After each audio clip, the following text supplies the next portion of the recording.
Grade 1 students, I hope that you're ready for your next lesson. Today is Friday, 12th March 2021. The word of the week is your. Y-O-U-R, your. Yesterday we read this sentence. Could you read it for me, please?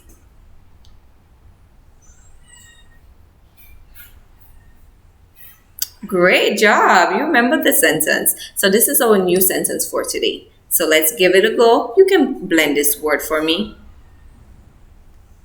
Can ride bike. Great. It's an asking sentence, and I can tell that it's an asking sentence because it has a question mark at the end.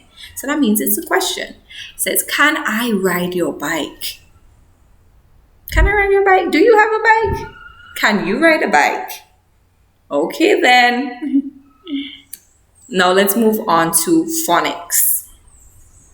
For phonics, we have been looking at the or sound. So we move on from the E sound and now we're on to the or sound. So let's sing the jingle together. Let's go. See the donkey in its stall. E-R, E-R is its call. Nice. So let's review the all words that we have looked at so far. Okay, so they're going to pop up into the clouds and you are going to give them a go.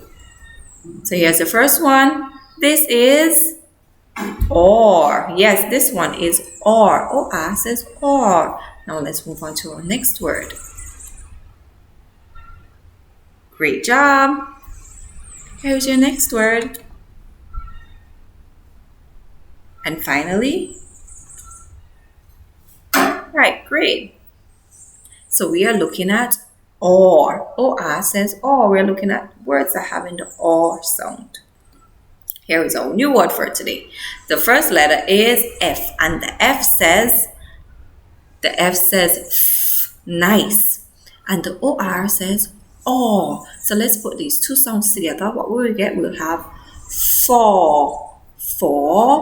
And then the M says The M says So let's put them all together. Form.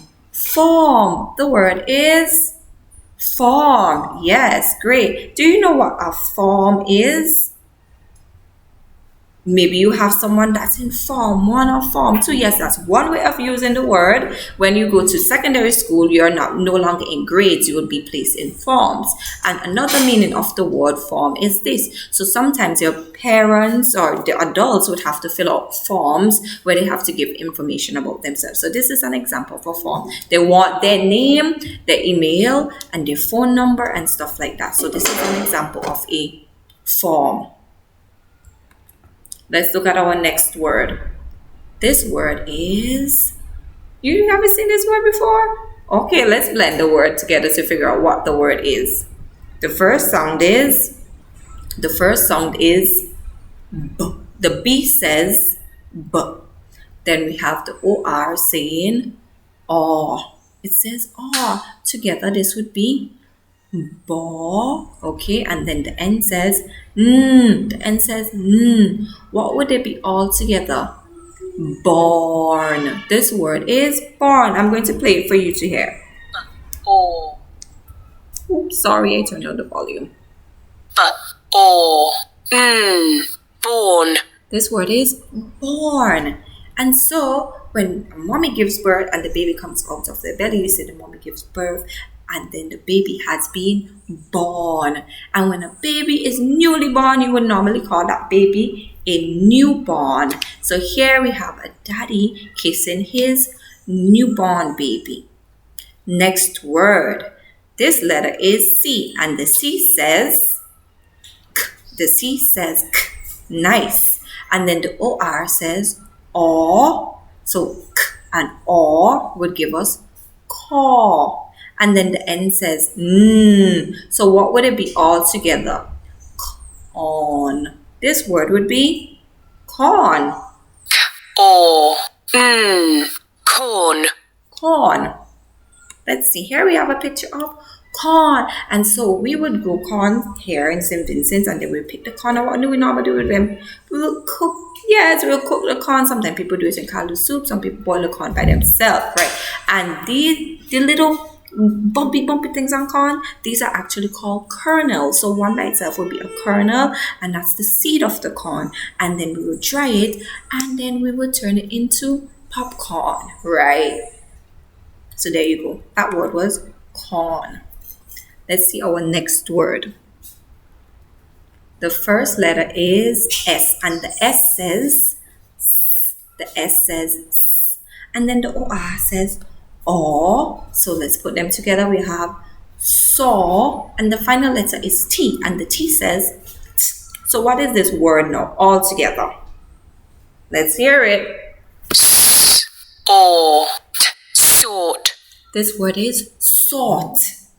So sometimes in school, I would ask you to sort things for me. That means to put them in groups. So here this child is sorting these things by colors. So you see, he put all the blue ones there, all the green, the red, and the yellow. So that's sorting. You can even sort things by shape. You can also sort things by size. So that word was sort. And our final word, let's see what it is. So we have the S says S, and the P says P. Together they would say sp, sp. And then the O, let's put these three songs together. Spore, and then we have the T, T. So what's this word? We have sport. This word is sport. Or sport. Sport. Nice. Do you play any sports? So here I have a variety of sports for you to see. So you have rowing. People do rowing as a sport. Football, cricket, tennis, even dirt bike racing. So there are many sports out there that you can get yourself involved in. And get some exercise. All right. So that word was sport. One would be sport. More than one, sports. And so now let's review the words that we have covered, the all words. So as they pop up into the clouds, you're going to say them, all right? Nice. Here's another one. Here you go. One more. Great job. One in the big cloud here. Nice. Yes, you're doing so good.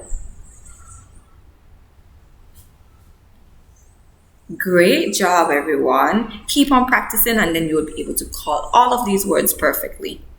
Now let's move on to comprehension. For comprehension, we have been looking at predictions, and we said that prediction is a good guess. When we predict, we make a good guess about what we think will happen. So when you guess about what you think will happen next, that is a prediction that you're making. We make predictions before reading. We look at the title, we look at the illustrations, and we walk through the pictures, and we say, this is what I think will happen in this story. During reading, when we read, we're supposed to stop and predict what will happen next. And then after reading, we say, well, my prediction was correct. Oh, it wasn't correct. The author actually surprised me. Okay, so it's good for you to make predictions because they help us to think. Help us think what the story is about, help us make sense of a story, help us get into the story, and remember they can be right or they can be wrong, and that's okay. As you predict, you will learn and you will get better at making predictions. Now let's try making some predictions together. So let's go. Alexander went to his friend's birthday party and ate a big dish of cake and ice cream. He drank 2 glasses of juice. After he got home, he ate a lot of candy from the birthday piñata. We're going to read it one more time. Let's go. So it says, Alexander went to his friend's birthday party, okay, and ate a big dish of cake and ice cream. What does cake and ice cream have in? Sugar, yeah, lots of sugar. So these were sweet things. Then he drank 2 glasses of juice. Again, something else that's sweet. After he got home, he ate a lot of candy from the birthday piñata. What do you think happened to Alexander next? Did Alexander played with his dad's pocket watch. Alexander felt sick. Alexander felt dizzy. What do you think would happen to him next? Yes, he would have felt sick. That was a lot of sugar that he got. Definitely his belly would probably be hurting him from all of that sugar, and he would have to go and lie down. Let's see next. Billy worked on the science experiment with his partner, Diane. Then the teacher told all the students to come back to the big table by the chalkboard. The teacher asked if someone could explain what happened in the experiment. So I'm going to read it one more time for us to understand better. So Billy worked on the science experiment with his partner. So they're in school, they're having science, and they're doing an experiment. Then the teacher told all the students to come back to the big table by the chalkboard. So they were working separately. So Billy was working his partner, they were in pairs. Teacher said, okay, everybody come back now to the big table and pay attention. The teacher asked if someone could explain what happened in the experiment. What do you think will happen next? Billy and Diane worked on the science experiment. Billy asked another student for help with the experiment. Billy raised his hand because he knew the answer. What do you think happened next? Yes, I do think that Billy raised his hand because he knew the answer. Because remember, him and Diane were working on this experiment. And he said, well, I know the answer we're working on. It's like, raise my hand. Or it could even also be that Diane would have also raised her hand. But maybe Billy's hand went up first. Now, it's your turn to give me some predictions. Billy drew a picture showing what happened in the science experiment. His teacher gave him a gold star for good work. Billy put his picture in his backpack. When Billy got home, his mom asked him about his day at school. So after the experiment was over, after everybody discussed the experiment, he drew a picture to show what happened in the experiment. His teacher gave him a gold star, big sticker. It's like, good work, Billy. So he put this picture in his backpack with the sticker. And then when he got home, his mom asked him about his day at school. What do you think happened next? What is your prediction? What do you think Billy told his mom? Okay, next one, so you're going to write that prediction for me. And finally, Billy's mom asked him about the science experiment. She asked him if he had worked with a partner. What do you think happened next? And what is your prediction? So Billy's mom is asking about the science experiment. So more than likely, Billy told his mom about his science experiment in their last prediction. And now she asked him if he had worked with a partner. What would he say? What is your prediction? And that will be all for today, guys. So bye. See you next time.